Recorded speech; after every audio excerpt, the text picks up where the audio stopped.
Сонымен қатар адал азамат біртұтас тәрбие бағдарламасында үнемді тұтыну, табиғатқа жауапкершілікпен қарау, не болмаса табиғатты қорғау тақырыптарына басым назар аударылады.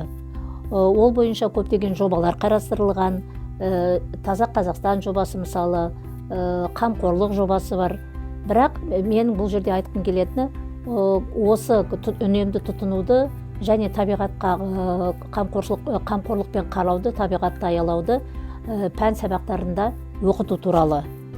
Егер де біз әр сабақта, мысалы математика сабағында мынандай есептерден бастайтын болсақ, бір отбасы бір күнде 1 литр суды үнемдеді.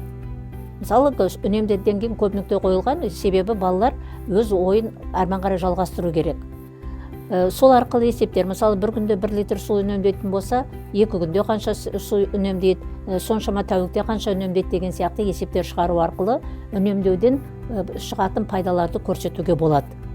Яғни балалардың бұл жерде біз жауапкершілікке үйретеміз. Сонда математика сабағы арқылы балаларды жауапкершілікке, табиғаттағы табиғи байлықтарды үнемді қолдануға, пайдалануға үйретуіміз сөзсіз.